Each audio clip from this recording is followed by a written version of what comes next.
सोनजुई में आज एक पीली कली लगी है। उसे देखकर अनायास ही उस छोटे जीव का स्मरण हो आया जो इस लता की सघन हरितिमा में छिपकर बैठता था और फिर मेरे निकट पहुंचते ही कंधे पर कूदकर मुझे चौंका देता था। तब मुझे कली की खोज रहती थी, पर आज उस लघु प्राणी की खोज है। परंतु वह तो अब तक इस सोनजुई की जड़ में मिट्टी होकर मिल गया होगा। कौन जाने स्वर्णिम कली के बहाने वही मुझे चौंकाने ऊपर आ गया हो। अचानक एक दिन सवेरे कमरे के बरामदे में आकर मैंने देखा, दो कोए एक गमले के चारों ओर चोंचों से छुआवल जैसा खेल खेल रहे हैं। यह कागभुसुंडी भी विचित्र पक्षी है, एक साथ समादरित, अनादरित, अति सम्मानित, अति अवमानित। हमारे बेचारे पुरखे न गरुड़ के रूप में आ सकते हैं, न मयूर के, न हंस के। उन्हें पितरपक्ष में हमसे कुछ पाने के लिए काक बनकर ही अवतीर्ण होना पड़ता है। इतना ही नहीं, हमारे दुर्शत प्रियजनों को भी अपने आने का मधु संदेश इनके कर्कश स्वर ही में देना पड़ता है। दूसरी ओर हमको और काँव काँव करने की अवमानना के अर्थ में ही प्रयुक्त करते हैं। मेरे काक पुराण के विवेचन में अचानक बाधा आ पड़ी, क्योंकि गमले और दीवार की संधि में छिपे एक छोटे से जीव पर मेरी दृष्टि रुक गई। निकट जाकर देखा, गिलहरी का छोटा सा बच्चा है जो संभवतः घोंसले से गिर पड़ा है और अब कोए जिसमें सुलभ आहार खोज रहे हैं। कोए की चोंच के दो घाव उस लघु प्राण के लिए बहुत थे, अतः वह निशेष सा गमले में चिपका पड़ा था। सब ने कहा कि कोए की चोंच का घाव लगने के बाद यह बच नहीं सकता, अतः इसे ऐसे ही रहने दिया जाए। परंतु मन नहीं माना। उसे होले से उठाकर अपने कमरे में ले आया। फिर रुई से रक्त पोंछकर घावों पर पेंसिलिन का मरहम लगाया।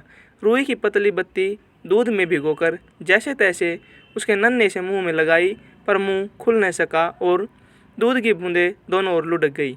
कई घंटे के उपचार के उपरांत उसके मुंह में एक बूंद पानी टपकाया जा सका। तीसरे दिन वह इतना अच्छा और आश्वस्त हो गया कि मेरी उंगली अपने दो नन्हे पंजों से पकड़कर नीले कांच की मोतियों जैसी आंखों से इधर उधर देखने लगा। 3-4 मास में उसके संदिग्ध रोए, झब्बेदार पूंछ और चंचल चमकीली आंखें सबको विस्मित करने लगी। हमने इसकी जातिवाचक संज्ञा को व्यक्तिवाचक का रूप दे दिया और इस प्रकार हम उसे गिल्लू कहकर बुलाने लगे। मैंने फूल रखने की एक हल्की डलिया में रुई बिछाकर उसे तार से खिड़की पर लटका दिया। वही 2 वर्ष गिल्लू का घर रहा। वह स्वयं हिलाकर अपने घर में झूलता और अपनी कांच की मनको सी आंखों से कमरे के भीतर और खिड़की से बाहर न जाने क्या देखता समझता रहता था। परंतु समझदारी और कार्यकलाप पर सबको आश्चर्य होता था। जब मैं लिखने बैठता तब अपनी ओर मेरा ध्यान आकर्षित करने की उसे इतनी तीव्र इच्छा होती थी कि उसने एक अच्छा उपाय खोज निकाला। वह मेरे पैर तक आकर सर से पर्दे पर चढ़ जाता और फिर उसी तेजी से उतरता। उसका यह दौड़ने का क्रम तब तक चलता जब तक मैं उसे पकड़ने के लिए न उठता। कभी मैं गिल्लू को पकड़कर एक लंबे लिफाफे में इस प्रकार रख देता कि अगले 2 पंजे और सिर के अतिरिक्त सारा लघुगात लिफाफे के भीतर बंद रहता। इस अद्भुत स्थिति में कभी कभी घंटों मेज पर दीवार के सहारे खड़ा रहकर वह अपनी चमकीली आंखों से मेरा कार्यकलाप देखा करता। भूख लगने पर चिक चिक करके मानो वह मुझे सूचना देता है और काजू या बिस्कुट मिल जाने पर उसी स्थिति में लिफाफे से बाहर वाले पंजों से पकड़कर उसे कुतरता रहता। फिर गिल्लू के जीवन का प्रथम वसंत आया। नीम चमेली की गंध मेरे कमरे में होले होले आने लगी। बाहर की गिलहरियाँ खिड़की की जाली के पास आकर चिक चिक करके न जाने क्या कहने लगी। गिल्लू को जाली के पास बैठकर अपनेपन से बाहर झांकते देखकर मुझे लगा कि इसे मुक्त करना आवश्यक है।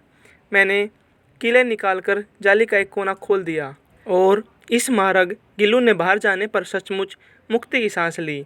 इतने छोटे जीव को घर में पाले कुत्ते और बिल्लियों से बचाना भी एक समस्या ही थी। आवश्यक कागज पत्रों के कारण मेरे बाहर जाने के बाद कमरा बंद ही रहता है।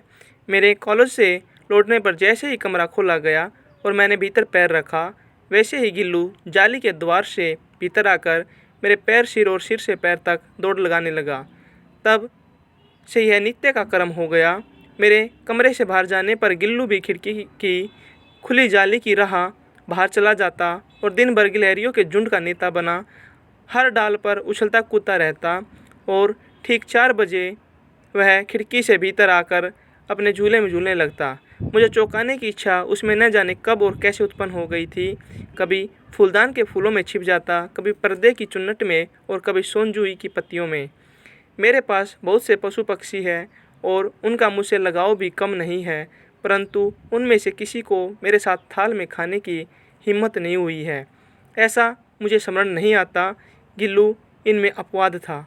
मैं जैसे ही खाने के कमरे में पहुंचता, वह खिड़की से निकलकर आंगन की दीवार, बरामदा पार करके मेज पर पहुंच जाता और मेरी थाली में बैठ जाना चाहता। बड़ी कठिनाई से मैंने उसे थाल के पास बैठना सिखाया, जहां बैठकर वह मेरी थाली में से एक एक चावल उठाकर बड़ी सफाई से खाता रहता। काजू उसका प्रिय खाद्य था और कई दिन काजू न मिलने पर वह अन्य खाने की चीज़ें या तो लेना बंद कर देता था या झूले के नीचे फेंक देता था। उसी बीच मुझे मोटर दुर्घटना में आहत होकर कुछ दिन अस्पताल में रहना पड़ा।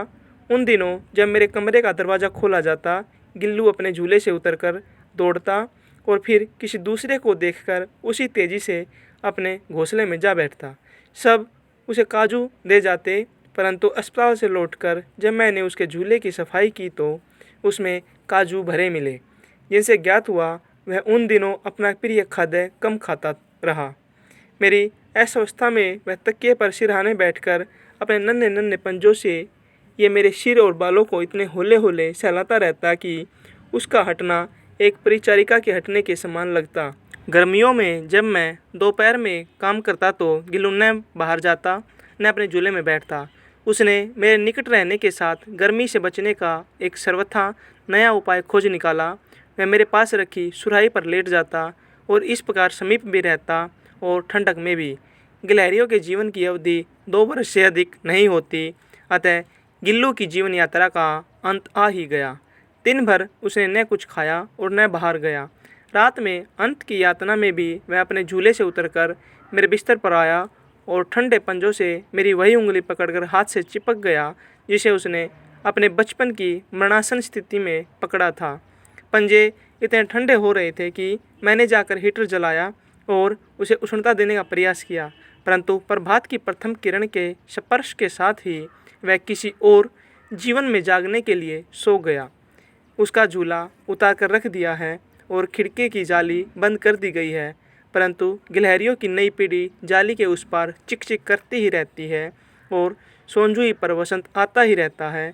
सोनजूई की लता के नीचे गिल्लू को समाधि दी गई, इसलिए भी कि उसे वह लता सबसे अधिक प्रिय थी, इसलिए भी कि लघुगात का किसी वासंती दिन जूही के पिलाब फूल में खिल जाने का विश्वास मुझे संतोष देता है।